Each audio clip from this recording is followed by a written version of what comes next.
Hey, what'd I do? Man, I did get tan, didn't I? How's everybody doing? Did you miss me last week? I was gone last week.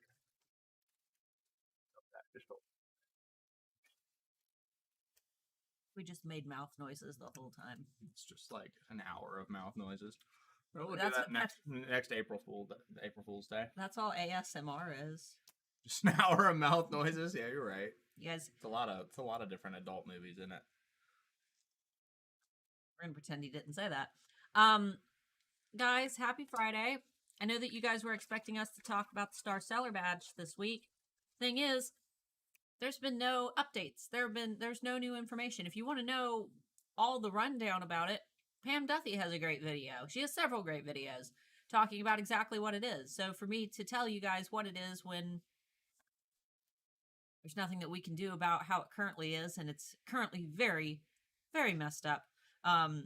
I would rather talk about it when Etsy has made an effort to fix the things that they know are wrong.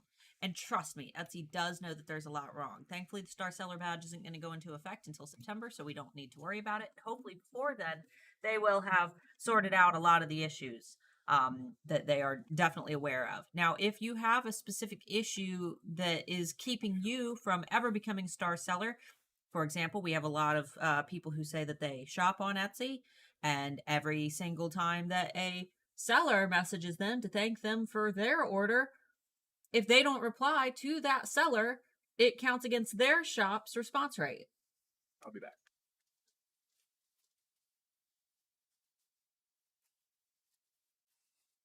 So that's one of those things that we really don't have a lot of control over. You know, it's very frustrating.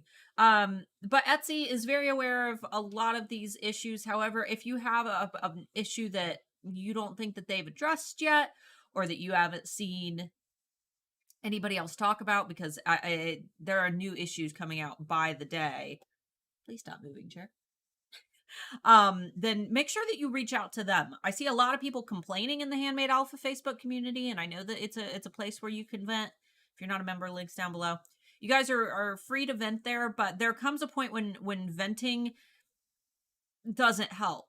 It might help you, but it doesn't help fix the thing. And what we really need to do, rather than sitting and complaining about the thing, is we need to tell Etsy. Because Etsy doesn't see Handmade Alphas. They don't really see their forums very much. They don't see what other Etsy groups that you're a member of. They see what is reported to them. And if you want to see change, what you need to do is message them, because right now, when they're in development of something new, is the best time to submit feedback on that thing so that they can fix it before it becomes an active part of our shops. And the last note that I'm going to say is that I'm personally not going to stress too much about the Star Seller badge. Just like any other Etsy badge that we've received. Free shipping badge. Bestseller badge. I'm not going to freak out about it, because regardless, we all know buyers don't really look that far into things. There are going to be very few buyers who are only sorting by like shops that have that top seller badge.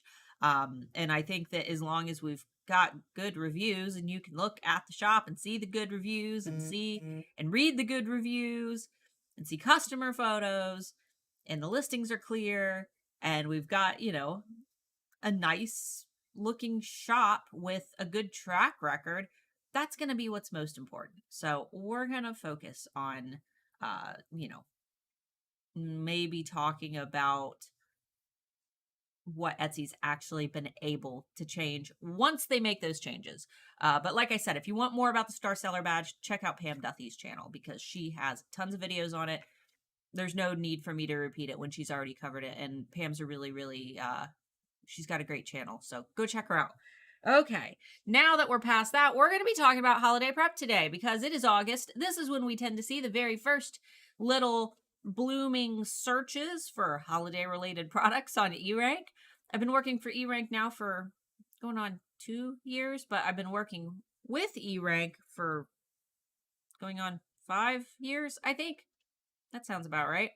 And around August of every year is when we start to see people performing those very first searches for holiday related gifts, and they're usually pretty broad.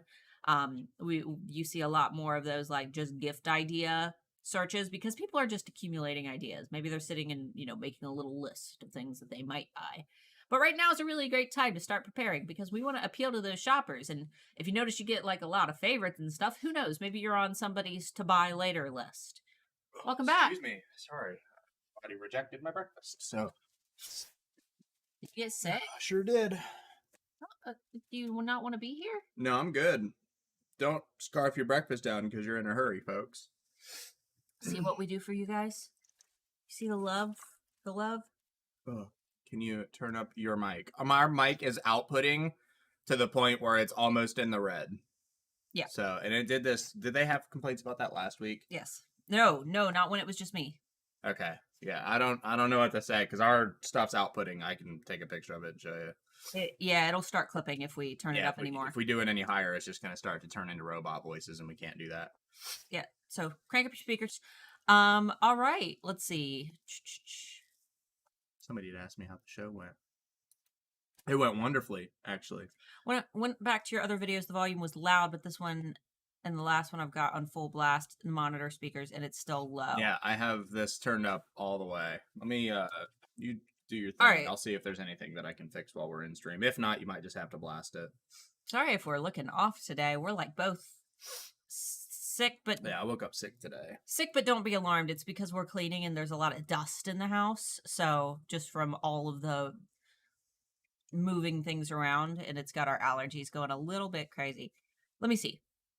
Etsy has a seller survey that you can fill out about the Star Seller program. Yeah, make sure that you do the survey. But if, like I said, if there's anything not addressed in the survey, make sure that you also send them an email. Let's see. I'm going through fixing all of my shipping profiles. Even my print-on-demand product syncs are apparently, according to Etsy Star Seller rating, are off apparently according to Etsy Star Seller rating. Anyone who does print-on-demand, check your shipping profiles. Yeah, should we answer to all the spammers? No, mark those as spam. Don't reply to them and get caught in a loop.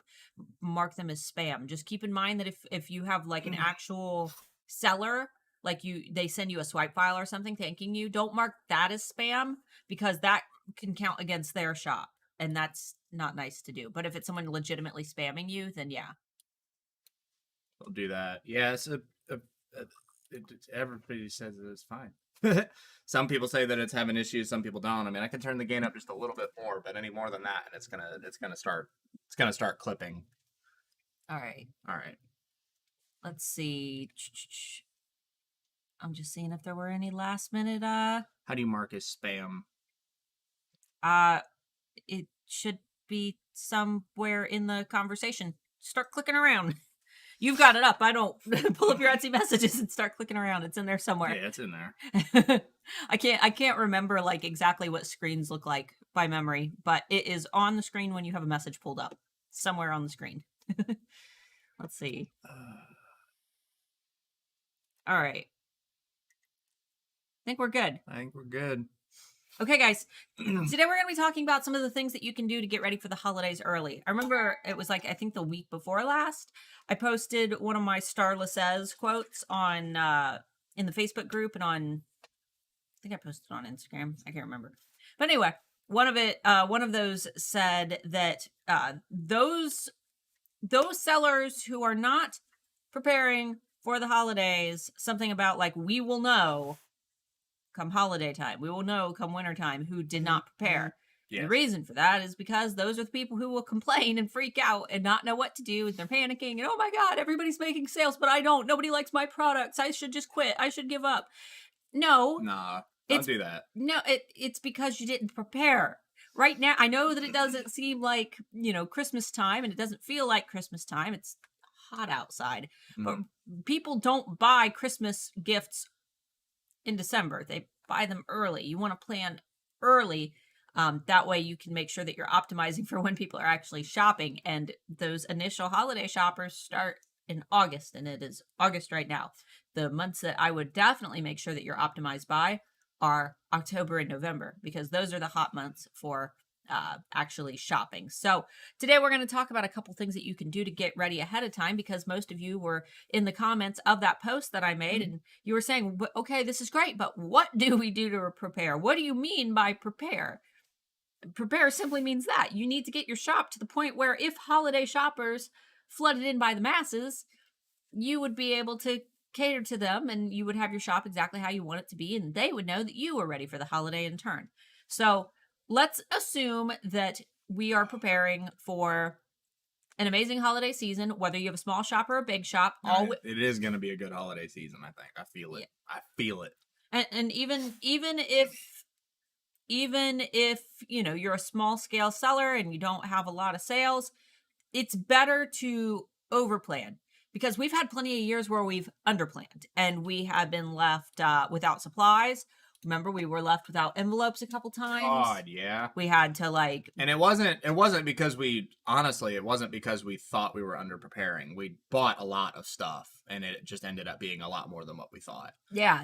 I would say don't go extreme. Don't like overestimate your audience. If you're new, don't think that you're going to get like 1 million sales. But at the same time, kind of find that happy place between like being a prepper and and not. Yeah. That way you don't get caught off guard, because finding like envelopes and stuff during a holiday season when everybody else is already shipping products is a nightmare, and you're going to pay a lot. You're going to pay a lot for them.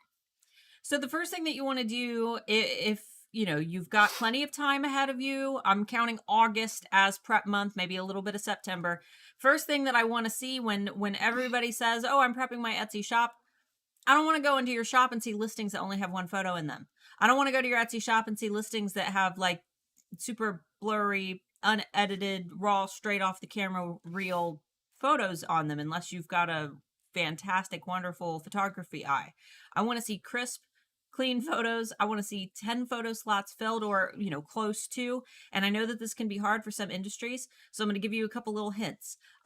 If you sell a physical product, we'll say that you sell this lovely world's okayest Coach mug. Take photos of all angles of the mug. Take close-up photos of how it's printed. Take photos of the inside of the mug. Take photos of the mug full. Take photos of someone drinking out of the mug. Take photos of the mug in the dishwasher. Take photos of somebody washing the mug.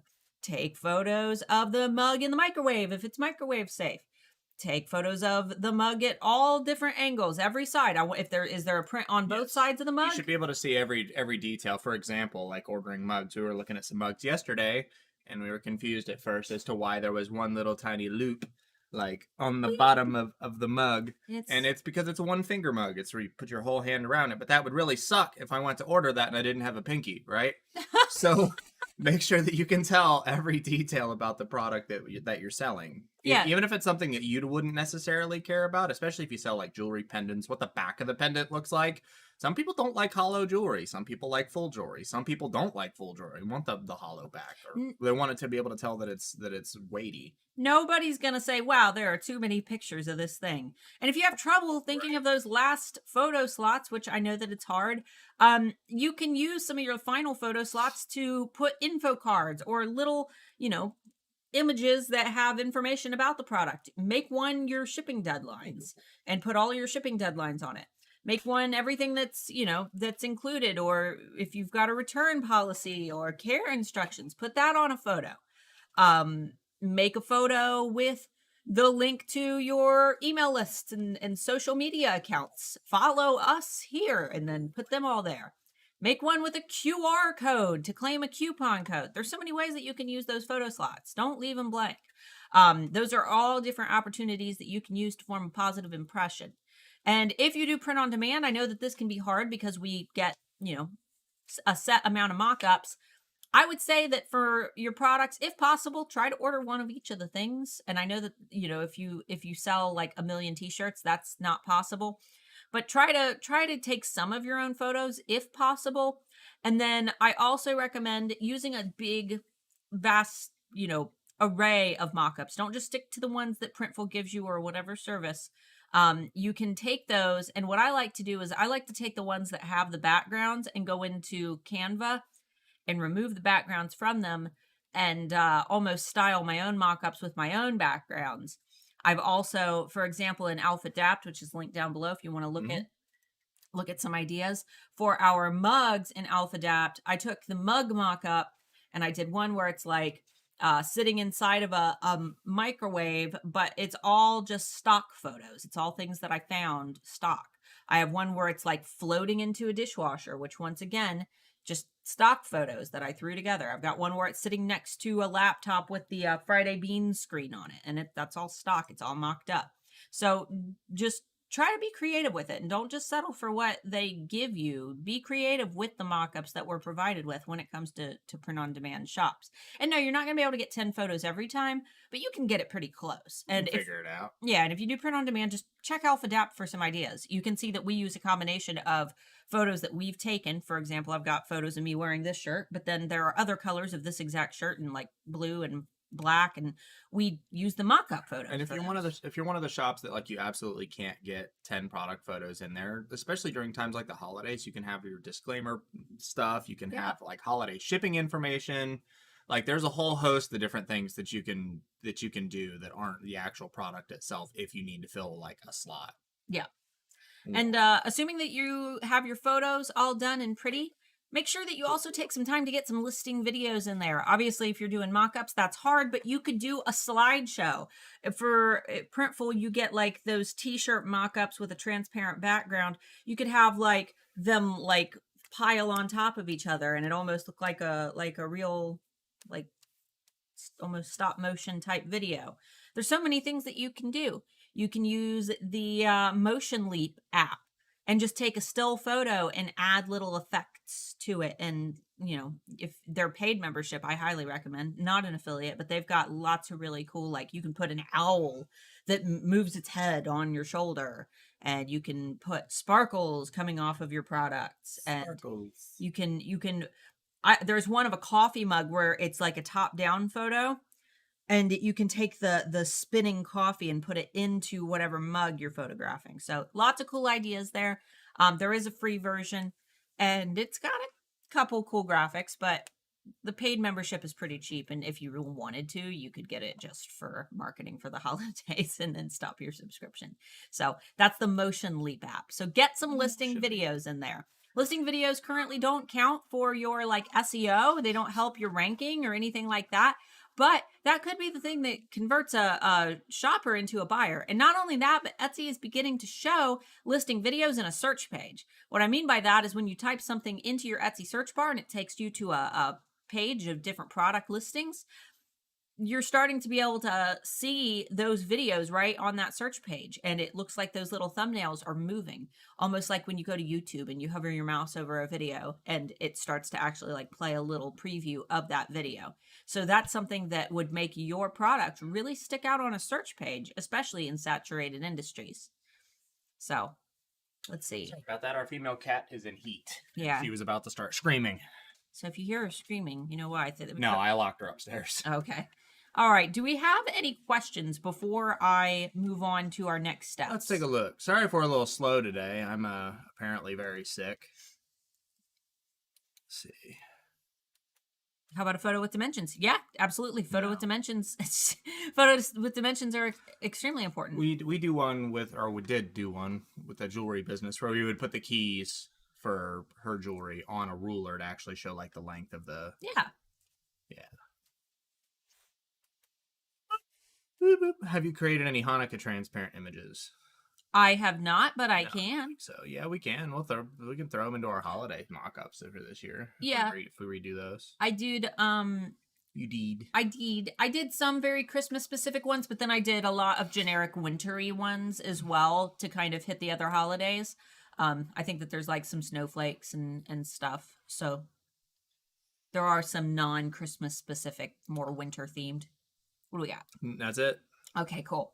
All right, They're being quiet and listening today. Listing photos, listing videos. I think I say those every time we do any type of checklist, any type of like get your shop ready for XYZ. It's always listing photos, listing videos. So hopefully you guys know that those are like my favorite topics. I'm gonna turn off my volume because Charlie did have a question. Yeah. I've been trying out my E-Rank base membership today and had problems with the feature on what trended last year. Do you think you'll have time to show how you'll use that feature? No, we're not doing any screen share today. Yeah, because we have to set that up ahead of time. But if you want to see what trended last year, just go into one of my videos. I would recommend the fall trends video that we did a couple weeks ago, because I show you exactly how to look at what was trending last year with the trend buzz feature. You just need to go up to the date range at the top and change it to 2020. All right. So next thing is to go through. This is a really time consuming one, but it is so freaking important. Go through all of your listings sometime before the holiday rush and reread all of your descriptions.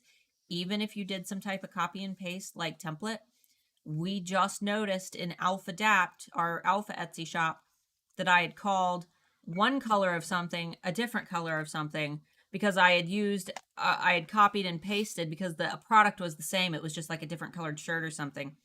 And I had just copied and pasted the description. And I thought I had went all the way through and changed out the colors, but an Alpha messaged me and they're like, hey, you have this listed as the red one and this is the blue one. I was like, oh, oops.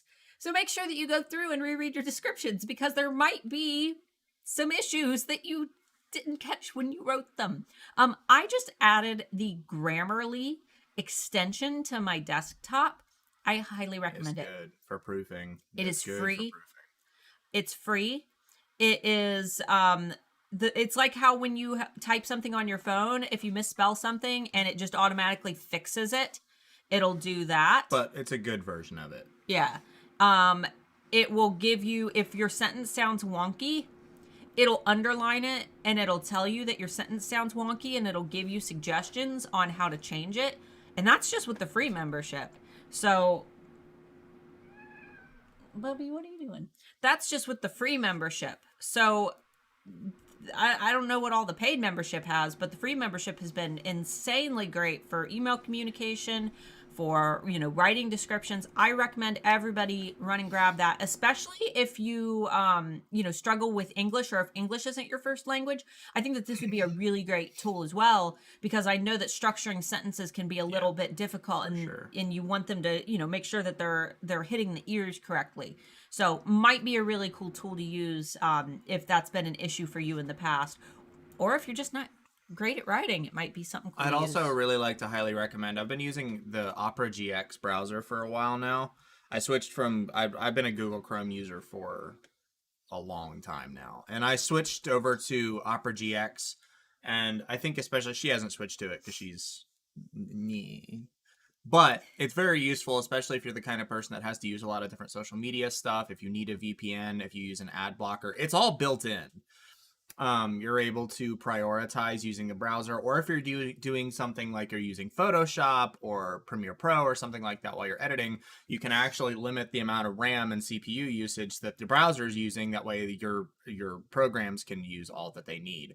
It also has linked on the left-hand side, just pop open things for Instagram, Twitter, Facebook Messenger, and a couple of other things. And cleaning it is also a lot easier than having to go through all the menus. It's literally just a thing on the side that looks like a broom. You click it, click what you want it to clean, and it's done. I highly, highly recommend it. It's way faster. It has a VPN built into it that you don't have to pay for. It's got ad blocker built into it that you don't have to pay for. How does that VPN work with when you can turn it off, right? It's yeah. Okay. So basically, you can turn it on at any time if you want to. Or if you use the incognito, like if you're searching for whatever on incognito, it actually recommends it up in the top bar. It'll just say VPN. You can click and turn that on while you're doing it. Obviously, if you're an Etsy user, don't access your Etsy account over a VPN. That can get you in trouble. But yeah, Opera GX, it's way better than Chrome, and you can import all of your Chrome stuff into it, so it's an instantaneous transfer. All right, so I've got a couple questions. Go ahead. You're gonna pop her in the face. It looks like I'm a lot closer to her than I am. Yeah, I'm actually like a foot and a half away from her. She's fine. I'm not gonna hit her. We're very expressive talkers. I'm starting to feel better after throwing up earlier, so let me have my energy, please. Certain lens for jewelry, or can I do it with an iPhone? Depends on what iPhone you've got. If you've got like an iPhone 2, probably not.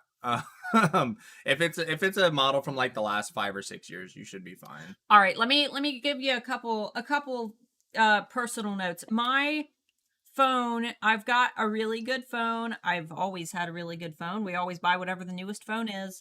And my phone does not take as good of photos as my DSLR. DSLR No, is, that is why a DSLR is so expensive. mine does though. But a DSLR is not what I even use for jewelry Nope. photography. I use a Nikon Coolpix L820. I have been using a Nikon Coolpix L820 for almost, I'm going on 8 years now.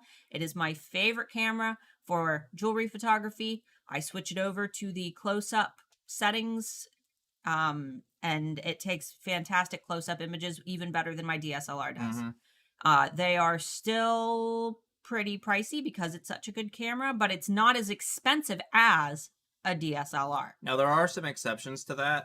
My phone specifically, I have a mode, the camera that's on it is 104 megapixels, which is more than, it's actually higher than that, but it takes pictures at 104 megapixels, which is actually higher than like most sub $1,000 DSLRs. It's the Galaxy S20 Ultra, I think is what it's called. Some cell phones will take higher pictures. The only thing is you have to carry around an absolute unit of a phone. This thing is like, I have very large hands and it's bigger. Here, hold our phones like side by side. Yeah. She's got the S20 Plus, I've got the S20 Ultra, and this thing's a monster, but I can see like the grains in somebody's face from 100 feet away with the camera on this thing. So it's up to you. With certain products, I think it's not as good of an idea to have ultra crisp pictures like that, especially when you sell things like jewelry that have like a porous metal, because that porous metal might freak people out, but it doesn't look like that for real in person. It's just the way that cameras like capture light coming off of metal. So some things you want to have super crisp, detailed photos like that, like if you're selling like furniture or something, like be able to see the wood grain and whatnot, but you don't want that with some stuff. Would you create holiday specific product pictures? Sure. I used to take for my keys, I would take a little like snow covered fake branch from the craft store and kind of put it up in the corner of my photos, but I made sure that it fit my branding colors. It was white. White snow, my backgrounds were white, my jewelry was silver. It made sense, right? I wouldn't go overboard. I wouldn't say that if your branding colors are something very, clean and sophisticated, I wouldn't throw in like a bunch of red and green and crazy colored stuff up in the corner just because you can. I think the execution is the most important thing here. Can you do it? Yes, you can. Can you do it wrong? Yes, you can. I would make sure that you're just, really trying to style them, and maybe post in you're in HAA, so maybe post in the HAA community and ask people which looks better. Experiment with a couple different ideas. Let's see. Have you heard of Minta? I have not. I have no idea what that is. Let's see. Couple people like Grammarly. That's awesome. Sorry about that. I had supplements delivered, and I've got oil capsules, and it's like 95 degrees out. I didn't want them to pop in the in the container. Tara, going back to pictures, I make crocheted scarves. Are pictures with a living person better or with a mannequin? There is no what's better. Mm-mm. It's how you execute it. I would say that I've seen a lot of people try to use a mannequin and do it very, very badly. I've also seen people use people and do it very, very badly. Yeah, I tend to prefer pictures on a real person just because I feel I'm a person, not a plastic head. So I tend to, as far as you know, I tend to like seeing things on a person more. But if it's something that you're not comfortable with, I would really start to study actual mannequin photography. And if you've got a lot of different products too, like having to have a live model for all your different products is a pain in the butt. Yeah, I would just make sure that you're looking at what the very, very best of like mannequin photography looks like, and then make sure that you're trying to copy and replicate that. What you down there, boy? Cuddling my toes. Have you ever heard of Minta? I already answered those. Oh, did you? I'm way down. In fact, I think that we've got. Somebody right said that the Nikon Coolpix is dope. Yeah. Love the Nikon. Mannequins can be creepy. No offense. There's no offense. Nobody here's a mannequin.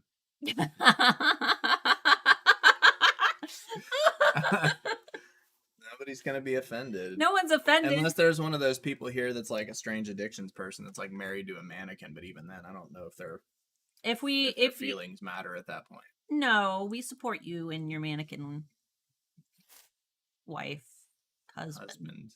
Anyway, all right. Sure. Anyway, Moving continue. on. So far we talked about making sure that your 10 image slots are filled. I know that can be hard, but if you can get most of them filled, try to do that. Making sure that you're using this time to get some listing videos made, even if they're not actual videos. Little slideshows and things are just fine. Making sure that you reread all of your listings, apply any updates, read them carefully. I recommend the Grammarly app. It's great. Next thing is to sit and recount all of your physical stock if you sell a physical product. Count your stock. Please count your stock. Yes. We've had so many occasions where we thought we had so many of something and one has just disappeared into the nether. And if you're one of those shops that has like, you've been around for a long time and you've got like 500 items in your shop and you're not like a BOD seller, still go through it, section it out if you have to. I know going through that many items is like a giant pain in the butt. But if for some reason, like one particular product starts selling well, pops up to the front page of whatever you're selling, and then like 50 people buy it and you only have like 2, Yeah. it's going to be a lot worse to have to tell all those people that you can't send them a product than you would have been to just count them in the first damn place. So yeah, count them, section them out, do what you can, and write stuff down. That way, if like you're halfway through stuff, don't try to do it all in your head, especially if you've got a lot of items. You will lose track. Something's going to happen. A kid's going to run in, a dog's going to come in and pee on the floor. Something's going to happen that's going to distract you, and you're going to lose track of what it just... Kid's gonna come in and pee on the floor. A kid's gonna come in and pee on the floor. The worst thing that could happen is gonna happen when it's the worst possible time for it too. That's how holiday shipping on Etsy works. So yeah, so just go through, recount your stock. We've had so many occasions where we thought that we had so many, and or we think that we've sold out of something, and we've had a bunch of people message us and say, "Do you have any more of these?" And we're like, "No, sorry, it's sold out." And then once we ship everything out, we're like, "Wait a minute.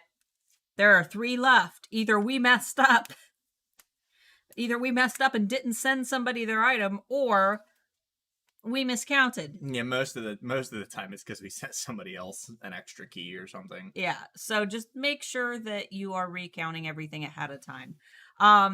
Next thing is over order supplies. These are going to be hard to come by. Last year, a bunch of people were reporting that a lot of the companies that sell things like boxes, bubble mailers, bubble wrap, all that stuff, they were selling out as early as like October. So don't wait to buy that stuff. Buy it right now. In fact, there are shortages on literally everything. Yeah. Everything. All factories everywhere in the US had issues with not being able to have a full employee base because of COVID. Everyone is going to run short on the holidays. There might be a couple of companies that like are boosting now and like holding inventory, but I doubt it because everybody needs to recover from quarantine. So don't bet on anything being there when you need it to. Get stuff ahead of time. Yeah. Buy anything that you use for packaging your products. You want to make Mhm. sure that you have that in surplus. And then another little quick add-on tip for that is when you have all of your supplies, do any packaging prep that you can ahead of time. For example, I have to hand cut bubble wrap, so I would do that ahead of time. Hand cut tissue paper for gift wrapping, I'd do that ahead of time. If you ribbon, you can cut your strips of ribbon. Just get your like tape yourself a ruler to your table, like hanging off the table. You can't see it, hanging off the table, and then get something to hold your spool. Pull it, cut it, pull it, cut it, pull it, cut it. Yeah. I also had this little stamp that said "handmade by," and then a line, and I would sign it on every package. So I would just sit and stamp all those. Turn on something on Netflix in your office. Get the monotonous work out of the way so it's not something you have to worry about if your shop does blow up. We're not telling everybody that their shops are going to blow up. Some of you are going to have a big holiday. Some of you are going to have a quiet holiday. But on the off chance that it does blow up for the holidays, especially around Black Friday time, that's like your number one time to get good sales, but it's also the number one time to get bad reviews. Yeah. Because people get crappy when they don't get their holiday stuff in. So yeah, do any monotonous work that you can ahead of time. If you sign stuff, sign it ahead of time. If you make custom boxes, we've had like jewelry and stuff. Some people make boxes and whatnot. Make a bunch ahead of time. Worst comes to worst, you have extra stuff for next year that you don't have to prep. Yeah. So anyway, sorry I keep bubbling in here. No, you're fine. It's good. because I'm like mellow today. There are days when I'm the bubbly one and he's the quiet one. And today I'm feeling like I want to be the quiet one and I'm getting better at it now that I'm losing weight. It's he's easier to manage. If you want to follow that too, you can follow me on Instagram. what's your Instagram? I don't remember. Big Mark underscore. Just type it in the chat. All right, so sure you can. No, I literally can't. Oh, I thought you could. No, I literally can't. Okay. All right, so next thing is to start shooting your marketing photos. If you plan to do some marketing, you want to make sure that you're shooting those Yes. You want to make sure that you're shooting your marketing photos before it starts getting cold outside. And shooting your marketing photos is actually going to tie into the next two tips. So that's going to be something pretty important. Marketing photos are different than listing photos. Yes. Listing photos are to show off the product. You want to have like minimal backgrounds. You can throw in some lifestyle photos into your listings, but it's usually best to really just showcase the product. Whereas a marketing photo, you can get a little bit more fun. You can get a little bit more creative. You can start to use things like that Motion Leap app that I talked about that has all the cool little graphics and things. For example, maybe you're trying to list, I don't know, a witchy shirt because witchy type things are really popular right now. And you put like a little one of those owl graphics from Motion Leap on your shoulder and the owl is like moving its head around. There's so many cool things that you can do for the holidays. So take a bunch of photos. What we do when we take photos for marketing is we sit outside. I change my outfit like a dozen times and we take hundreds of photos. We usually have around like 600 photos. Yeah, I turn on the quick burst mode on our DSLR camera and I literally just hold it down. Like every pose will get like 15 or 20 pictures and every outfit will have 100, 150 pictures -ish. Yeah. So we make sure that we have plenty to work with because it's you never know what you could need. You never know what you're going to want to use. And it's better to have way more than you need than not have enough. So it's all under promise, over deliver with everything, even with yourself. Yeah. Like if you think you only need like 5 pictures, take 50. Like the moment that you're like, oh cool, I've got 10 minutes to go out and take pictures while the weather's clear, and you go out and you take 5 pictures and all of them are blurry. Yeah. Every single one of them is blurry. Just do more than you think you need to, and then you can take the best shot. And then you never know, you might end up like seeing one good picture and then you go through another one and it's like perfectly crystal clear and the skies have aligned perfectly to perfectly light your product with no color blending or anything like that involved. Yeah. Make it fun too. Get creative with it. When we go out, we do such silly stuff. We go out and make weird faces and we have fun. So go have fun. Have fun with it and use some weird props. Get creative. Study other, businesses, big businesses in your industry and how they market and just do a little bit of research. And then if there are any social media platforms that you've been hesitating to start those now before the holidays. Holy crap, do it. Get on TikTok. Open up a TikTok account and do, some silly little videos of you with your products. And if you're like bashful and don't want to make videos for something like TikTok, just get on TikTok and watch what other people do for a few minutes and you won't be bashful anymore. Yeah, people make really stupid content on TikTok. Some people make really good content, but that's like 1% of TikTok. So. Or you could get like a tripod for your phone and just show you like packaging an order or doing a time lapse of you making a product or whatever it might be. You don't have to be creative to be a content creator. No. If that makes any sense at all. I know that sounds kind of backwards, but you really don't. Once you get comfortable and you get behind the camera, you'll develop a flow. And the earlier you start, the better, because you're not just going to be able to like practice it and then do it and be good at it. That's not how that works.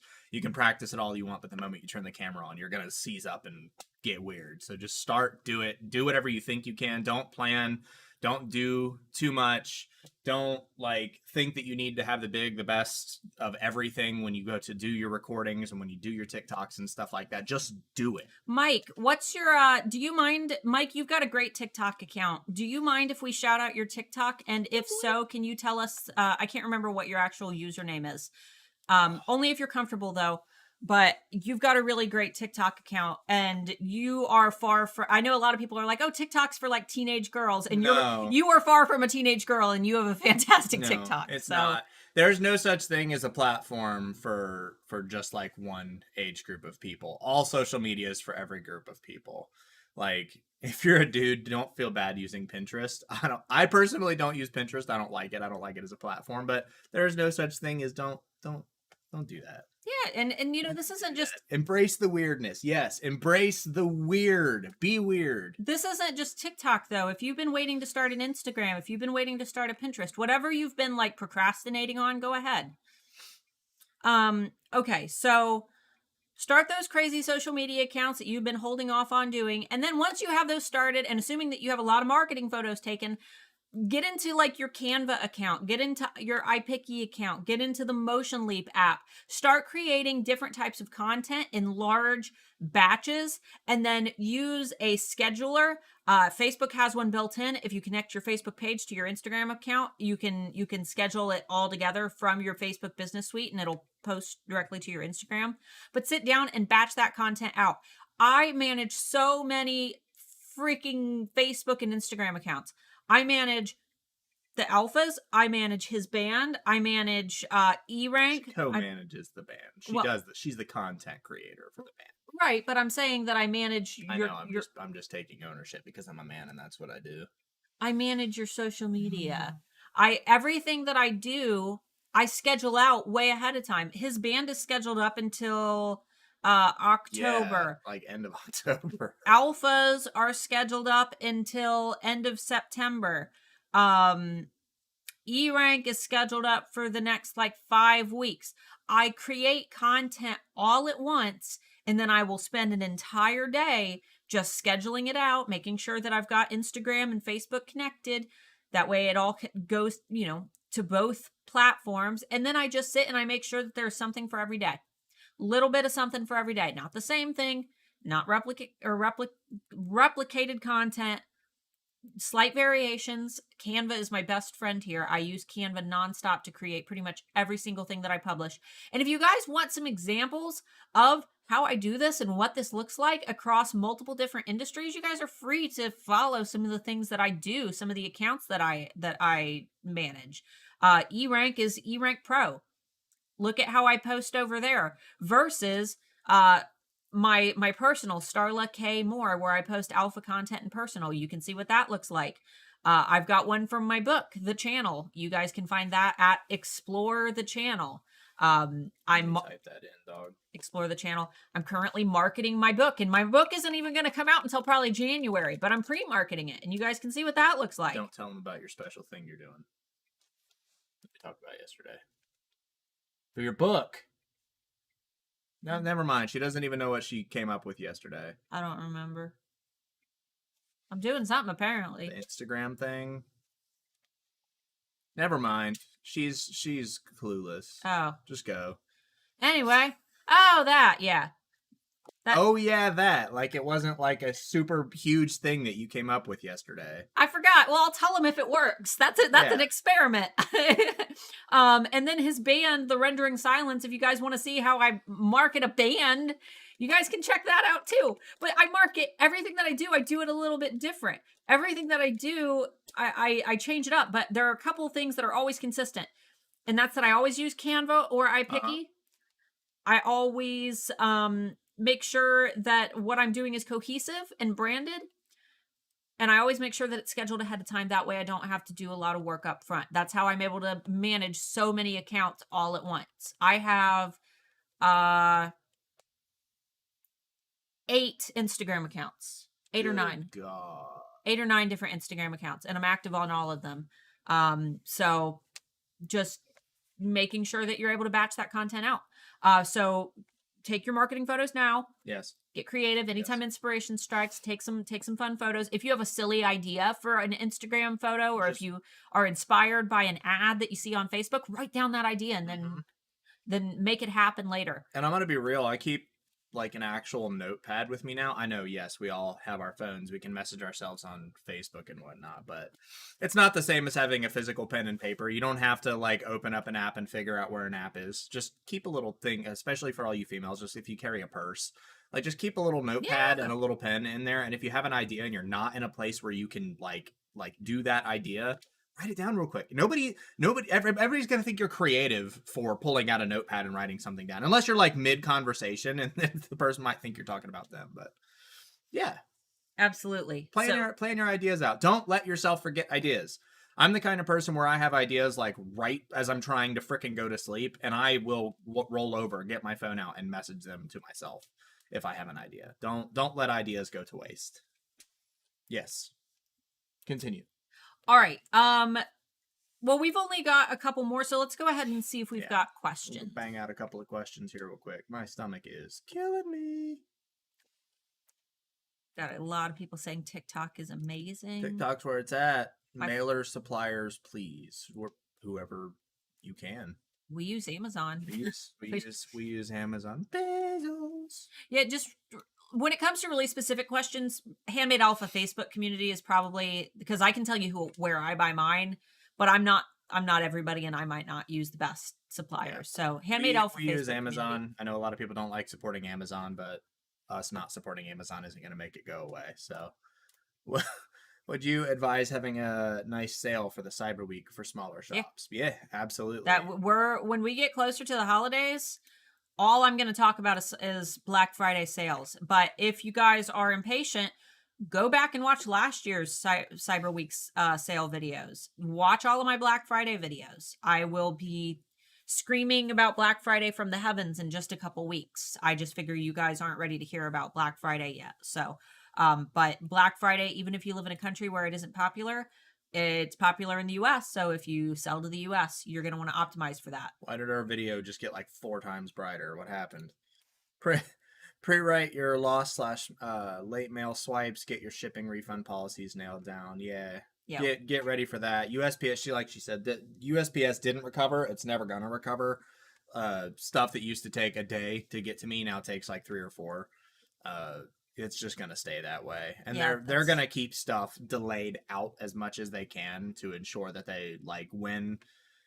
We won't get in the semantics of it, but there's a very good chance lockdown's going to happen again at some point, depending on how things go. If that happens, they've got plans in place to make sure that what happened last time probably doesn't happen again. But always expect it to, and we'll talk about that in future in the next few steps. Can you do a time lapse on your phone? Yeah, there's most phones actually have a setting within your camera where you can do a time lapse, or you can slow things down. But if not, there are definitely apps. I would just go into an app store or Google best time lapse apps for, and then Android or Apple. But yeah, you definitely can. If your phone doesn't support it, there are apps that you can do it with. I started TikTok last month for my wire jewelry, and it's an amazing community. TikTok is dope. Yeah. TikTok's amazing. Once you spend an hour on it, you'll only start to see the things that are targeted towards you. It's great for small businesses and that kind of thing too. It absolutely is. Let's see. So many people made fun of Mike. So many people made fun of me from a TikTok, but it was honestly the best. Was the best marketing. Don't be afraid of it. Yeah. Yeah. Don't be afraid of it. And also, especially for those of you who are older, figuring out new stuff is good for you. That's one thing that a lot of people don't understand about using computers is it's problem solving, especially with these apps that are constantly changing. No matter what age you are, it's good for your mental development. So just do it. Yeah, we were just talking about does everybody have that or have had in the past like a grandparent who just absolutely refused technology, like they were just so paralyzed by it they wouldn't even use a TV remote? My great grandma who raised me, because my mom worked nights and my dad was a truck driver, my great grandma was this little short little German lady she walked with a cane. She had a little white curly wig, and she absolutely would not use a TV remote. So my mom took the remote and she taped down all the buttons other than channel up, channel down, volume up, volume down. And my little grandma would still stand up with her cane and waddle all the way across the room to manually change the channels because she absolutely refused to touch the remote because she said she would break something. Don't be grandma. Don't be like my grandma. I love my grandma. Don't be a grandma. Don't be a grandma. You stop being a grandma right now. No. So, and I hate going off on tangents like this, but we do these live streams for 2 hours, so anybody that's going to complain, you go away. If you didn't realize, stuff like problem solving and stuff like that is like one of the #1 deterrents for things like Alzheimer's. like hand-eye coordination loss and all that kind of stuff, playing video games, working on computers, that kind of stuff. Sudoku. Like that stuff's actually good for you. And just figuring stuff like apps where it looks super confusing, if you just like take a step back and just like look at every individual piece, click on things, see what each individual thing does, memorize the platform. Things like Facebook look super confusing when in reality it's just a bunch of menus inside of menus. Once you get them memorized, it's super easy. Pinterest is a lot more complicated to me, honestly, but things like TikTok, they're super not complicated. Like they are very, very, very basic. So if you're the kind of person that struggles with technology, don't let yourself get flustered. Even for somebody like me, like I'm a tech nerd when it comes to this stuff. And I have to help him with stuff constantly. Yeah, with stuff happens. When it comes to computers, I can fix almost anything. But when it comes to stuff on phones, it's literally just like breathe, step back, don't look at it as this one big picture. Take each individual element as you can until you understand that element. And if you can't, it's probably not time for you to work on that element yet. Move to something else and figure it out slowly. It's good for you. But anyway, I digress. And Google can answer any of just your about questions. any question. And if it can't, Reddit can. Find a Reddit that has it. Yeah. If you have a question and you can't find an answer for it, ask the question like in Google, and then at the end of it, put Reddit. And there will probably be somebody talking about it. And if not, then your question's probably so specific that you're probably going to have to figure it out on your own.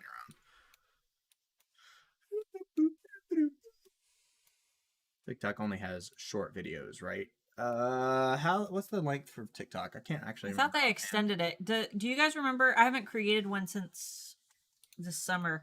Can you guys let me know how long TikTok videos can be? I thought that they used to only be like 30 seconds. They started out at like 15, didn't they? Because it was supposed to be a replacement for Vine. Yeah, let us know. Yeah. But anyway, yeah, do stuff that's good for your brain, not just reading books. Reading books is not the same thing. Reading books doesn't require thinking. Do things that require thinking and play mind games. There are literally like mind games on your phone. It's like brain exercises. That's what they're for. 15 seconds, 30 seconds, or 3 minutes. Up to 3 cool. minutes. Yeah. Wow, that's a long time. They must have upgraded their servers. Yeah, the 3 minutes I think is a more recent thing. Is Pinterest really good for increasing sales? I hear different opinions. It just hasn't happened for me. Maybe I'm not doing it right. Here's the thing. Every social media platform is good for increasing sales. You have to put in the work, though. So what you have to do is first identify whether or not your target audience is on Pinterest. If they're not there, then no, it's not going to work for you. But Pinterest has gotten pretty big. So making sure that you know who your target audience is, making sure that you know how to appeal to them on Pinterest, and making sure that you're utilizing the platform correctly. You can't just put up pins and expect them to get repinned. You need to make sure that you are actually using Pinterest correctly by SEO optimizing your pins. eRank can help you do that. You want to make sure that you are taking great photos. I think that your best bet in this scenario, because I'm definitely not a Pinterest expert, but I have had some success on it. I would say that your best bet would be to spend maybe a week or two just watching some Pinterest experts on YouTube. There are tons of them out there. Find a coach who specializes in Pinterest and just binge watch their content for a week or two. Yeah. And then jump in. And then make your own opinions based on what all the different people have said. Yeah, exactly. I use Pinterest for have you done a video on how to batch? No. No, but the thing about batching is they're it's just making posts and then scheduling them out. Right. I mean, it would just be literally the same. Like if you make a Facebook post, instead of posting it, you just select a time. It wouldn't be a fun video for you guys to watch, because when I batch content, I'm usually sitting there like, oh, what would be funny? What would be good? Okay. Here's an idea. Yeah. No, that's crap. Let me delete that. Okay. What if I added this graphic? No, that looks like crap. Let me delete that. Okay. Here's a graphic. Okay. That looks good. And then I'll export this. Okay. Oh, it's too small. Let me make sure that I make it big enough. That wouldn't be fun to watch. The focus should just be making a variety of different images, which that's the part that takes the most time. Just get creative with it. It takes me time too. But then going in and just automatically scheduling it. Scheduling is really, really easy. All you got to do is go into your Facebook Business Suite and click create a post. And then rather than posting it now, you have a little option that says to schedule it. Pick the date that you want to schedule it on. Yeah. Super easy. Crappy Crafter. She said the physical action from actually writing it down on paper hits so different Yes. than just texting it on your phone. It does. It absolutely does. That's why, like, if you really need to memorize a subject for school, it's better, like, instead of just reading your textbook, a lot of people will take, like, the points that are in the textbook that you need to memorize and handwrite all the points out. And then it's a much better way to, yeah. Who doesn't like Amazon? A lot of people don't like Amazon. Jeff Bezos. See. The addiction is real. You want me to hit the last 2 points while you're looking for questions? No, it's okay. Okay, so the thing about Amazon, I saw one comment said that they're ruining small business. I disagree with that. I think complacency is ruining small business. The ultimate end to our style of economy is a few small major businesses owning everything, and it's up to the individual small businesses to adapt and either provide something off, so like Etsy or something like that, or provide a resource and or product that they can then adapt and have the major companies sell. That's how capitalism works, and I think it's the failure for these companies to see what's happening and refusing to adapt. And that is what's killing small business. To me, that's my personal opinion. People are free to disagree with that, but complacency is what kills small business. And I don't 100% agree with you, but there is one thing that I do agree with about businesses not adapting. That's why Toys R Us is not a thing anymore. Yes. The reason Toys R Us is not a thing anymore is because Toys R Us decided rather than shipping their own toys online, they decided to immediately begin working with Amazon right out the doors. And they had them doing all of their shipments rather than doing them themselves, which meant that they were losing a large majority of their sales. And then all these new trends started popping up. Schools were hosting big Lego build-offs and things. These are things that could have been hosted directly in store at Toys R Us. But because the CEOs of Toys R Us were not willing to adapt to the needs of the community and what was actually trending in the now, because they just assumed that people were going to walk into their stores and buy toys, which is not how people shop anymore. They didn't evolve fast enough, and therefore they had to close down. Yes, but if you study like governments and you understand how capitalism works, at the end of the day, it will come down to a point where there are only a small few companies that sell everything. That's how capitalism works. And obviously the best way, like what a lot of websites do, what Toys R Us should have done, is have their own website to ship from, also having an Amazon store to ship in case that failed. That's what all of my tech companies, they all have their own websites that they primarily sell on, but they have dual stock where they have like one item available for each individual item, and every time it sells, they re-up it to another one. They have inventory systems that cross inventory between Amazon and their own, and that's the way to go. And there was a couple people say that they sell on Amazon. I personally don't think that Amazon is a good place for small business sellers, like Etsy sellers, not small business in general, but Etsy sellers. Now, in the future, it could be. I think it's a good thing to watch, and if it starts to grow to cross inventory, but as of right now, I don't recommend Amazon. Yeah, I mean, and we see success with a lot of sellers on Amazon Handmade, but I think that the culture on Amazon is very toxic, and the customers are very toxic there because they expect Amazon quality and Amazon speed. The thing is, Etsy has control over their customer base for the time being, but it will eventually get to a point where it's so large that it's like Amazon, and they're unable to keep customers from being crappy like Amazon. That's the inevitability of running a website. But anyway. All right, let's move on. Sorry. We go on rants. You can go ahead and go on your next point while I'm looking for a question. All right, so there are two more that I want to cover, and then we will just do questions for the remainder of the time. Deciding on your shipping deadlines. The shipping services, USPS, Royal Mail, all of those are about to, in the next probably month, post what their shipping cutoff dates is. Whatever they say their shipping cutoff dates are, add time on top of that, because they are never, ever, ever correct, and they never have been. They are always off. It is not guaranteed that your packages will arrive when they say that they do. I've never trusted them. They're always wrong. So for me, I usually cut off December 1st. That's really soon. A lot of people got mad at me last year, and they said, "Oh, you're leaving money on the table." And guess what? USPS basically shut down for the entire month of December. Yeah, they were gone. So I didn't have any unhappy customers, whereas a lot of other people were in the alpha community saying, "Oh my God, I don't know what to do. Everybody's bad." So do what you think is going to be right for you. This year probably won't be as bad as last year. Hopefully they've learned from their mistakes, but I anticipate it's still probably gonna be pretty bad. Yeah, it's gonna be rough. I think they're gonna intentionally. Did they release the holiday shipping dates for this year? I don't I think so. imagine they're gonna have them pushed back like another week this year because their shipping times in general are just a lot slower right now, and they're aware of it and they're not denying it. So once we figure out what those are, whatever they publish, it'll be coming out probably. They usually do it in September. Mm-hmm. Add a few weeks on top of that. If you're feeling really risky, you could add just a week, but I would say a couple weeks. And then get those posted everywhere. If you've got carousel banners, make one of your carousels your deadlines. Put it in one of your 10 listing photos. Put it in your listing descriptions. Put it in your policy section. Put it in your FAQ section. Put it in your shop announcement. Put it everywhere. There are not too many places to put it, because no matter how many places you put it, people will still miss it. So Cover your butt. And then if people end up placing orders after those shipping cutoff dates, make sure that you message them and let them know. Let them know that they Make a swipe file, have it ready to go to send to them the moment they place the order. Yeah, let them know that they have placed an order after your shipping cutoff date, and that there is a possibility that it will not arrive before the holiday.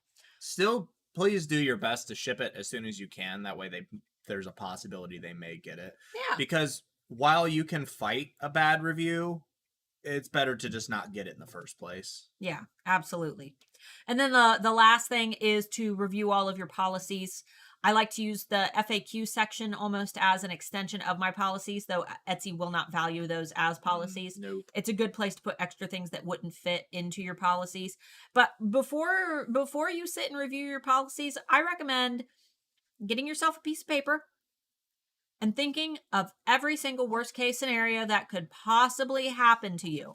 Think about what would happen. What if $100 order disappears? What if somebody says that their package was stolen? What if I break, a one of a kind product before I ship it out? Think of every single worst case scenario, nightmare situation that could possibly happen.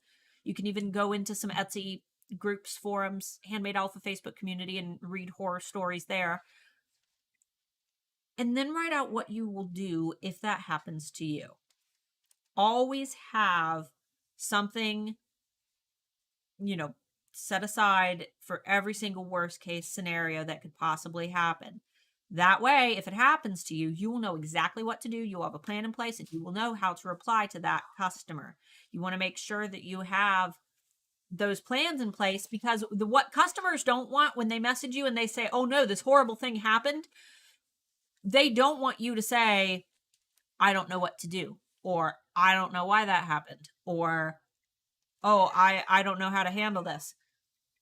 They need to be reassured. They want to know that you have a plan. They want to know that you are prepared for these things. And even if that planning is just that there's nothing that you can do about it, you need to make sure that you have those plans in place. So just sit down, make yourself a list of worst case scenarios, and decide how you're going to combat those worst case scenarios if they do happen to you. Hopefully they don't, but be good to not have to stress about it. You just pull out your list and say, okay, I decided that, if this happens, I will do this. And then you can incorporate those into your policies as well. I make junk journals and don't know how to price. Advice, courses. Just look at what your competition's doing and price within the top 10%. Yep, top 10% of your industry. You can also go into erank.com, type in a few keywords related to your products in the keyword tool, and then you can see common price points related to your products directly within the keyword tool. If you scroll down a little bit, you can see how people price their junk journals on average, and then price around that price range. Definitely doesn't need a whole course about it, though. It's pretty standard advice. Uh-huh.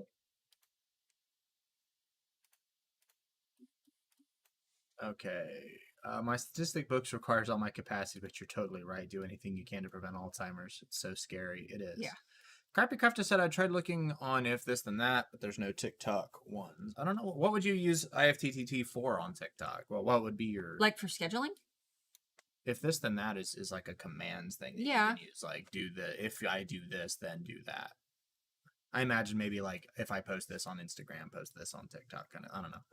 Let me know. Is there a way to figure out what social media platform is best for you without trying all of them and spend so much time on each one first? Determine what your target audience is, how old they are, what their interests are, and then look at the demographics for those social media platforms and decide if your audience is on those social media platforms. If your target audience is age 70 to 80, they're probably not on TikTok.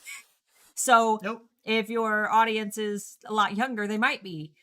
You want to make sure that you're comparing demographics. So that's why when I talk about finding a target audience and why it's important, and everybody's like, "Oh, I sell to everybody." No, you don't. No, you don't. You don't. Nope. You don't sell to There's everybody. no such thing. You might have a couple customers that don't follow the trend, but if you look at your past sales, you can usually identify. Unless you're selling water, you're not selling to everyone. Yeah, you can usually identify what a majority of your customers are, and that is your target market. Even if there are some people who don't fit the bill, you're not excluding them by saying my target audience is women, ages, blah blah blah blah blah blah blah. If a guy comes along and buys one of your product, you're not saying you can't buy from me.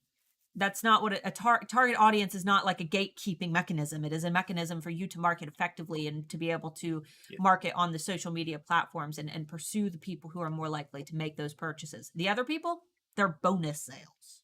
So Linda said you did something on using Trello. Which one is that video?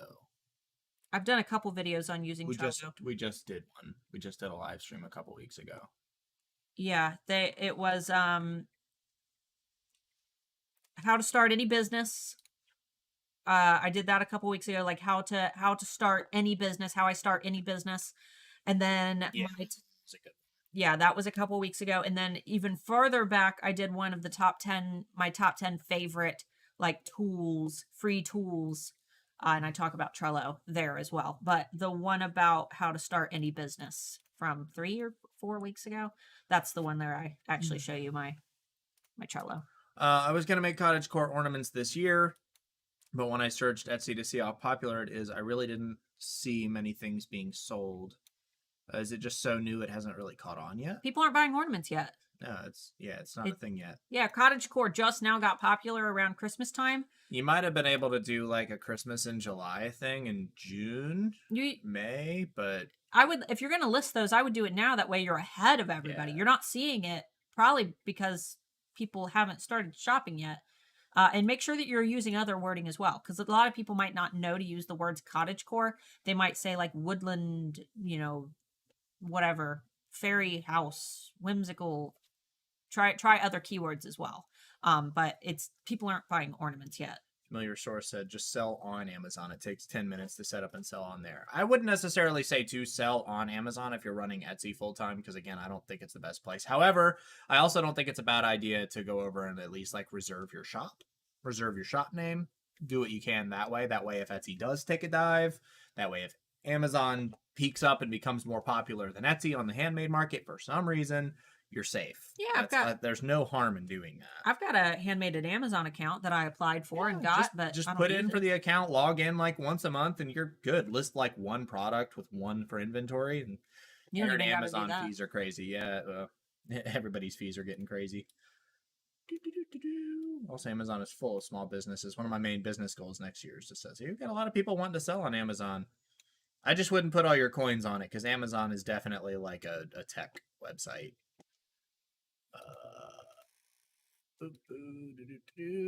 We had Toys R Us, but their toys cost way more than the thing being sold in Walmart online. Yep.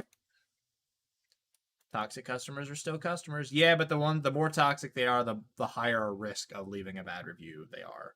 Like the kind of people that like refuse to leave a 5-star review if your product doesn't absolutely change their life. I think it just depends on how your mindset is. I couldn't work. I'm not going to work in an environment where I'm constantly abused. I decided that when I quit working for McDonald's when I was 19. That was our reason to stop working for other people in general. Every person that we've ever worked for has been toxic. But if you've got the backbone for it, yeah, absolutely. We're not telling you to not sell on Amazon. No. We're just saying that it's a different environment from Etsy. And we see a lot of people who try to do Amazon who are very shocked when they get there about how different it is. Yeah, and you have to... I kind of think of it like running a second shop, even though it's like the same products. It's double the work. Mm-hmm. You have to worry about all your search engine optimization and stuff on there, which is different than Etsy. Your photos, your policies, everything is completely different. It's a second shop, and you have to manage, unless you have inventory management stuff, but you have to manage inventory between two places and customer service, and it's a lot of work. And then you have to be able to balance between like, oh, on Etsy I have to be the super nice person, and on Amazon screw the customer. Like it's a hard balance. Do you folks, Starla Mark, sell in person at conventions and festivals, etc.? I used to. So I found for a while that, it was a good outreach thing. I did a lot of vendors events and things for my keys. Just to clarify, guys, I have a different Etsy shop now than I did. My keys, I have not reopened that shop. That was my big shop, and we had supplier issues, and now I run Alpha Adapt, which is Alpha merch. There'd be no point in taking Alpha merch to a convention. You guys are the ones who buy the Alpha merch. Nobody at a convention is going to buy this stuff unless it was an Alpha related convention. So, but I have done conventions and things in the past. I got to a point though, and I think that everybody eventually does, where the work that you put into packing everything up, making enough stock, yada yada. It's almost like if you would put that time into your online store, you might actually make more money. Mm-hmm. If you've got like an email list big enough, I could run a sale and make more money that day than I would if I packed up all my stuff and took it to an event. But that's not the case for everybody. Some of you guys rock those live events. So, but if you find yourself doing a lot of live events and you're not making money, then Don't do them. Yeah, because they are a lot of work. Do them rarely. And Lisa said, what do you mean Amazon's more of a tech website? That was bad wording on my part. It's more of a lifestyle website. It's more of a place where people go to buy things that they need and less of things that they want. Obviously, Amazon has everything that you could want as well, but most people find themselves buying things like their furniture or TV accessories, little things that you actually need, whereas Etsy is a place that's almost primarily things that you want. And we're not just he's not just pulling that out of his butt. We see the data with eRank. We can see what the top searched items on Amazon are, and they are very seldom anything that we as Etsy sellers can use, because it's always things like Nintendo Switch, iPhone, it's Nikes. It's not that people aren't shopping for what your products are on Amazon. If you're like a print on demand shop and you sell t-shirts or something like that, you're probably gonna thrive there. But if you're somebody that's making small little like intricate handmade pieces of jewelry, your chances for one of showing up above all the Chinese crap that's gonna get pushed on Amazon is very low, and for two, the prices that you're gonna have to charge to compete with those people are unrealistic. So again, it's going to be one of those things where it depends on what product you sell. I just think in the current environment that Amazon is not a good place for actual handmade products. If you're a POD, you're probably fine as long as you're able to put enough products on there to get to the page. Anyway, USPS is currently saying December 15th is the recommended last day to ship. Yeah, no, I would say like December 5th. Let's take another 10 days off of there. That's laughable. Yeah, it's hilarious.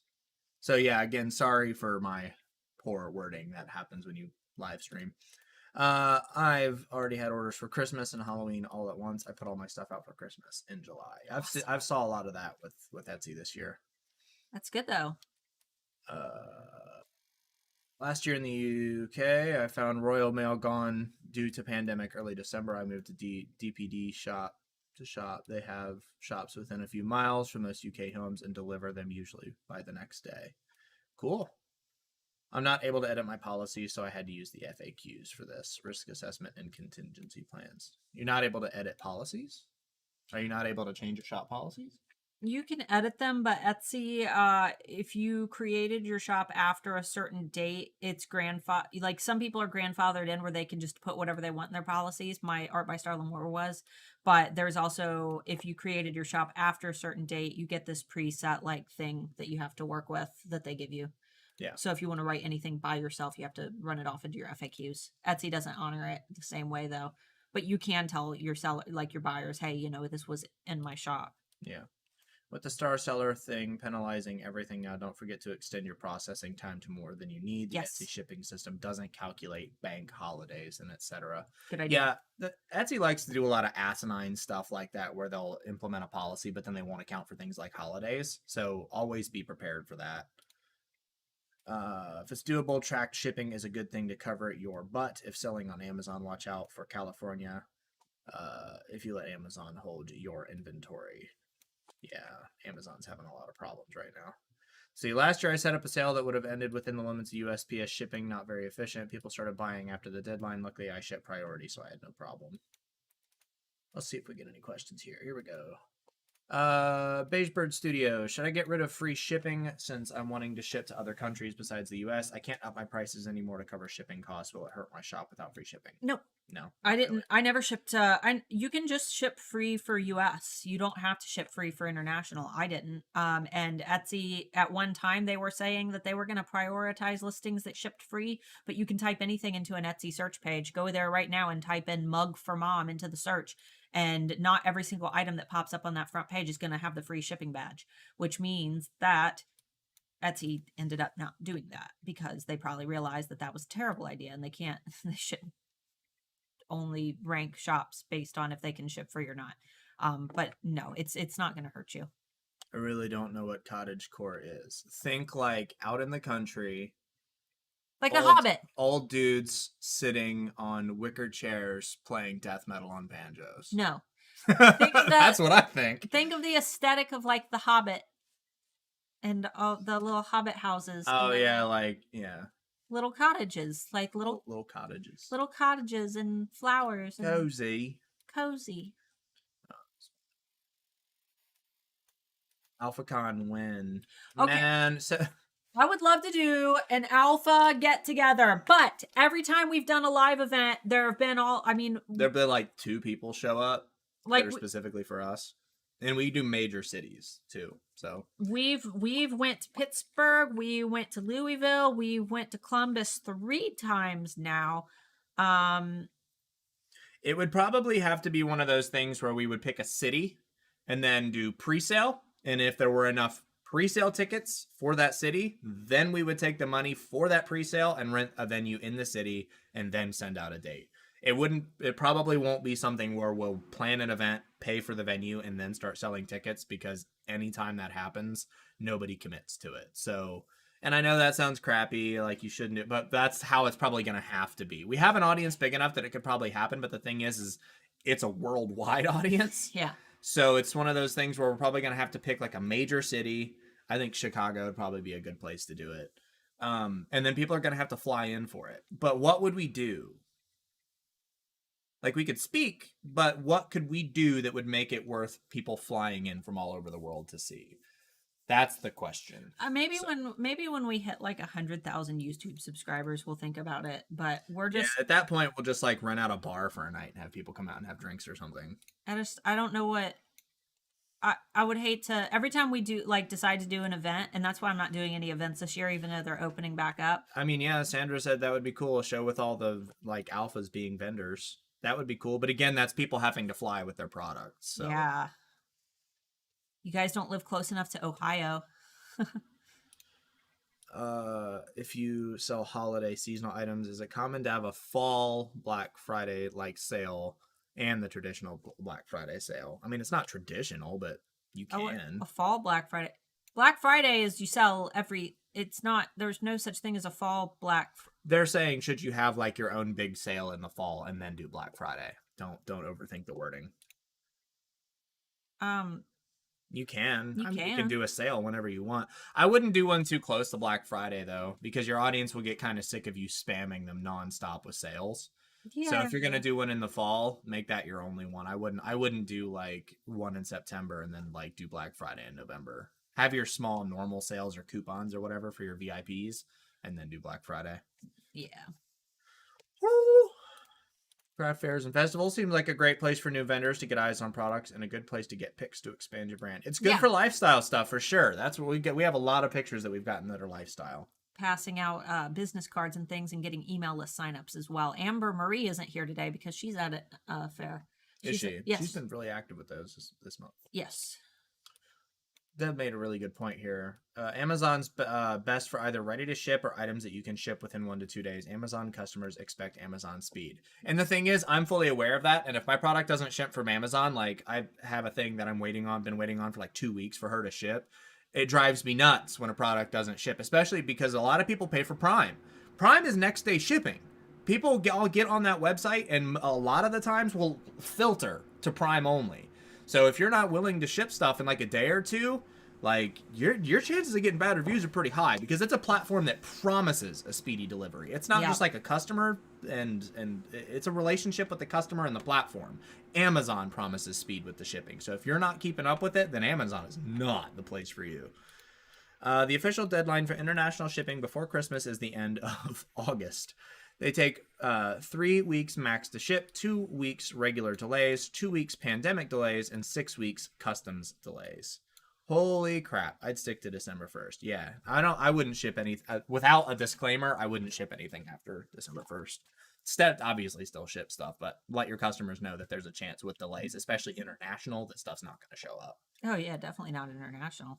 And if you're one of the sellers, I know we have a few people in Russia and Ukraine that ship to the U.S. I would expect a lot of holiday delays over the holiday season, with stuff going through customs getting stuck, because I have an issue with a lot of the stuff that I order through Etsy from Ukraine, because for some reason everyone that sells on Etsy is from Ukraine. All the super creative, like, yeah, all this like woodworking and metalworking stuff, and also, but anyway, my stuff occasionally will get stuck in customs for like 3 straight weeks and not move. So yeah. Handmade seller symposium, panels, and all the helpful info. Yeah, we could do panels. might be fun. What's the cheapest place to buy 1-inch stickers with my shop name on them? I don't know what the cheapest is. I can tell you where I buy them. For Mark's band, we gave away a bunch of free stickers, and rather than having them kiss cut, which means cut out already for us, we went to Vistaprint and bought the envelope seals. And you get a whole sheet of them, and then make sure that you check Retail Me Not, or get the honey browser extension. That way you can make sure that you're getting the best possible price, because there are always coupons. But I use Vistaprint. I know a lot of people don't like Vistaprint, but I love them. I always find great coupons. If your item crosses the EU border at some point, you will have customs delays with new rules. Yeah, with the new did you have tariff codes? Yeah. Did you have any more points that you No. wanted to make? That's the end of the questions. I did want to say, if you have any more questions, go ahead and get them in. They don't have to be necessarily related to anything that we talked about here. They can be Etsy stuff, personal questions, whatever. We usually go out till 2. It is 1:24. So we've got over 30 more minutes that we can continue going. I did want to say that if you live in one of the few states that's having restrictions, I don't usually like to get political, but if you're living in one of the few states that has restrictions on technology and what they're doing right now, not allowing people to buy computers over a certain like power threshold, to like, please contact your congressman and stuff. Don't let the government do this kind of stuff, because it's not you that's causing the pollution. It's the big companies that are making them make these rules that are causing the pollution. If you're not able to buy a computer because of a certain power output, that's absolutely asinine. And if you're the kind of person that does buy computers like that, I think it's California, Colorado, I want to say Vermont. There's 6 states. Please write your congressman and tell them to revert this kind of stuff. I don't like getting political on here, but this is something that's going to eventually start affecting people countrywide if we don't put a nail in this now. And it's the coal companies, the electric companies, the gas companies that are causing the pollution, not your frickin' computer. Okay. Anyway, sorry. 3 of you have asked about tariff codes. We did a whole video on this, and so I'm not going to explain it because it's a big long thing. But we actually show you guys the platforms, how to find them, our favorite websites. I give you guys the links to do it. We show you exactly how to do it. Then we do examples. It was a Friday Bean episode from just a couple weeks ago. All you got to do is go to my channel and look back, and there's a whole Friday Bean episode that'll explain everything that you need to know. Yeah. It sounds very confusing, but it's really not that bad. I got a lot of hate. Were the comments bad on that video? No, not really. During the live stream, a lot of people were a little rough, but that's okay. It was a good stream. See, I use Vistaprint for most of my marketing materials. I always use a discount code. I've been happy with them. And the cool thing is they always send you another coupon code. Like every order we've ever placed with them, they've had like a 50% off coupon inside of it too. So they've never pay full price on Vistaprint. Just wait, like if you need to, wait like 3 or 4 days, and they'll have like a 30% off coupon going. Someone said sticker. Who said the sticker app? I'm going to send that to you, and I'll look into it. Sticker app. Somebody also said Sticker Giant. Yeah, I've seen Sticker Giant. Sticker app for the like glitter mirror special effects. I'll look into that one. Super lost on custom codes. Yeah, we have a video on customs codes. Yeah, probably a bean. Yeah, it is. It's. I go through and actually show you like how to look stuff up. Don't be super intimidated by it. It's super easy. Just go back and watch that video, and we walk you through multiple examples, and we show you exactly how to And do it's it. probably going to be one of those things where they're not going to be super strict on it because they've made it so confusing. Do you have a favorite vendor for corrugated boxes that can be customized and purchased in bulk? No, we don't. But if you're a member of the Handmade Alpha Facebook community, you can get in there and make a post and see who uses what. Yeah, Handmade Alpha Facebook community, guys. It's linked down below. Yep. Most of you are already a member, but if you're not, just join. And because I shipped very tiny things. I shipped little tiny things. And we don't make money for you joining our Facebook group. It is literally, we just recommend it because it's a great place to get help. There are thousands of people in there. Yeah. But anyway, I shipped very tiny things and I didn't need big boxes for that. And now I do print on demand. So, but Alpha Facebook community, there's probably tons of people who need boxes who can give you ideas. This live popped up on my feed today, but before today, I'd never heard of you two. Really? Well, I'm glad you're here. We do these usually every Friday. Every once in a while, we do a break, and you can ask whatever you want. If you sell any, like, after, we call it Alphas After Dark, we do an adult 18 plus live stream private here on YouTube as well. You can come and join. That's good fun. I doubt they we try to keep it kid friendly as much as we can. But yeah, if that's probably why you didn't know that we have a video on the tariff codes. So Yes. Check out that episode of the Friday Bean. We do these longer videos where we're here live. Closer to the holidays, we tend to do short. If you need them a lot. It'll take a long time for them to pay themselves off. But how do I get on the list to do an Etsy shop review to be reviewed? We don't do a list. I pull them randomly out of the chat. But not this. Okay, so if you're new here, every once in a while we'll do a review video. But that's not we don't do those a whole lot. We talked about starting to do them once a month. Well, you never set up the thing to make it so they can. And we'll just pull them right out of the chat and tell people to quit being whiny babies. Okay, maybe next week. Yes. Next week. Do you guys want? You guys want shop critiques next week? We can do shop critiques next week.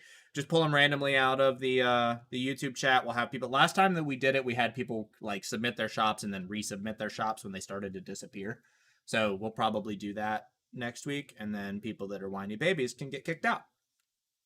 Yeah, a lot of people, they just get mad. It's not fair. If I could show you what I do, I literally just scroll up and down super fast and then click.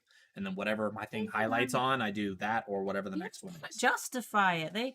Babies. Everybody's babies. It's not everybody's babies. It's a lot of babies. It's a couple whiny babies that are upset because they think that everybody has next in line. I know we're trying to keep it fair. We got Starla's face at him. Did she make a face at me?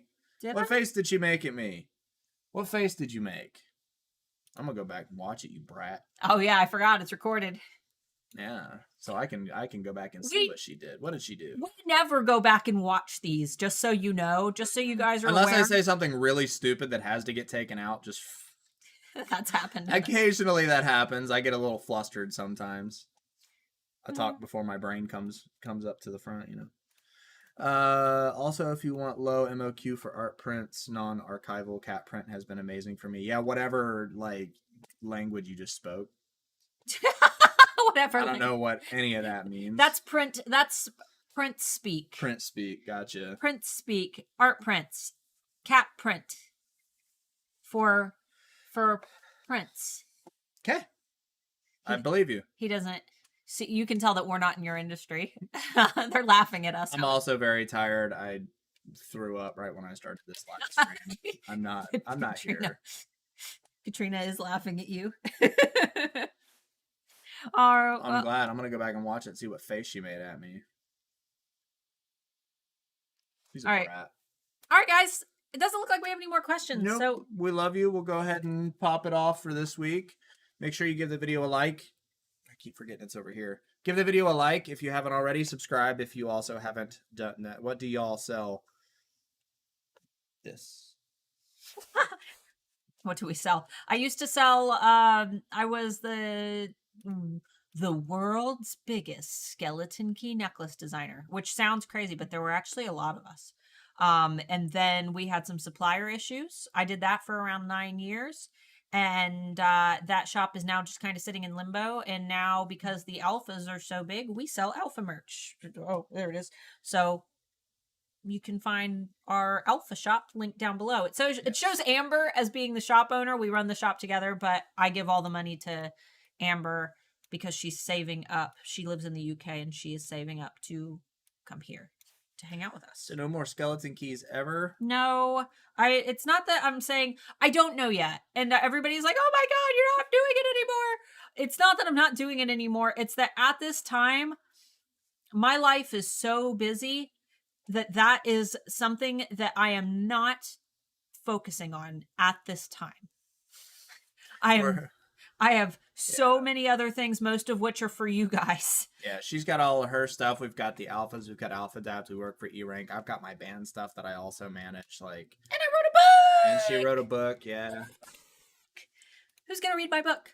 Let me know if you're going to read it. It's actually pretty good. It's a sci-fi book. She knows I'm the kind of person that's like, "Hi, Pam." I'm super critical of the things that she does, so if it sucked, I would have told her it sucked, and it's actually pretty good. Sci-fi book. If you guys want to check it out, go to explorethechannel.com and sign up for the email list. You can do that on the About page, or if you're on desktop, a pop-up should come up. But you can read a little bit more about it, and it should be coming out in January. I don't even like sci-fi. I like deep fantasy with dragons and things, and for some reason, I sat down and wrote a sci-fi book. Janelle said, "Mark, what kind of guitar do you use?" I use a lot of them. I use a lot of them. My main guitars, I use an LTD Brian Head Welch 7-string custom. I have an Ibanez RG 7-string custom. I have for my clean stuff, I use a Sir Modern Pro. I have a Ernie Ball Music Man JP 15 6-string and 7-string. They're both Ball Family Reserves. And then my most recent guitar. Ball Family. Shut up. And my most recent one, I got a Legator Headless G7 FX, and I had Tosin Abasi custom pickups put in it. And that guitar is dope. If you want to see pictures of me using like half of those guitars, you can go check out my Instagram and, well, my band's Instagram at The Rendering Silence. I will type that in. Because the pictures she took at this last show are dope. Can we do a video on the Star Seller Badge? We talked about that a little bit at the beginning. I'm not going to cover the Star Seller Badge until Etsy does something with it. If you guys want videos on the Star Seller Badge, check out Pam Duthie's. What Instagram you want shouted out for you, dog? Explore the channel and Starla K more. Go to Pam Duthie's channel to watch the videos on the Star Seller Badge. Because right now, Etsy knows that there's so many problems. There's no point in me talking about it because it hasn't even rolled out yet. And they haven't fixed the problems, and I'm not going to do a video where I'm just complaining about the problems that they haven't fixed yet. Can you play banjo? No, I cannot. Starla with the eye roll. She rolls her eyes at everything I do, and I do it to her, too, because she talks about crap I don't care about either. The only difference is I have to actually stand there and, like, listen while she does it, and I can't roll my eyes till I walk away or she'll yell at me. So just like my husband, he has a whole room just for his guitars. Yeah, I've got, and that's just the one, that's just my main ones. I've got, like, 4 or 5 others over there and an electric drum set. Starla Sci-Fi needs more dragons. Who is Pam? Pam Duthie. She's right above. Can you? Hi, Pam. Pam Duthie. Can you type Pam's full name into the chat? Damn it! There we go. Oop, I said a bad word. Pam Duthie is Pam. So did Etsy admit Star Program has problems to you? Etsy admitted that they have a whole... Don't yell at me! Shh. She all caps. Sorry. Is that how you spell her damn name? Yes. I'm bad with names. It's right above. Well, I can't read. Context. I don't know how to read. But yes, they know. Context clues. They know. We're about to fight on this stream. We're bare knuckle box. Look at me. I look like crap. I'm so tired. He's tired and he threw up. I'm sick. Leave me alone. He froed up. I froed up. Mom, I froed up. He froed up. But yes, they have admitted, not to me, they didn't tell me, they've admitted openly that they... Hey, Starla, we did this thing and it sucks. Yeah, they know. Pam has a whole video, though, covering everything that they know that's wrong with it. So watch Pam's video. She's got a ton of videos about the Star Seller Badge. She's covered it. A Friday. Wow, you need a weekend. Apparently I do, too. Didn't mean to yell. Wanted you to see. Turn your caps lock off, woman. You don't know it's a woman. Yeah. You don't I'm know. like, there's like a 99% chance that it is. Yeah, we've. I know our demographic. We have demographics built into YouTube. It's like 90% women. Poor Mike is sitting here in the audience, like. No, I like that there's some dudes in here. There was a long time where there literally were zero. There were no guys. It's cool to have a couple of them in here now, but it's Etsy. It's primarily a female audience. That's just how it is. Don't hate. Or those who identify as such. I don't care. Identify as what you want. I don't care. We love you. We love all of you. At the end of the day, it doesn't matter. They're just words. We love all of you. Love is love. It's all words. Just shut up and go on with it in life. And just subscribe to the channel. Hit the bell icon if you haven't. Make sure you have the YouTube app installed or it won't matter if you click the bell icon. He froed up. I froed up. Mom, I froed up. He don't feel good.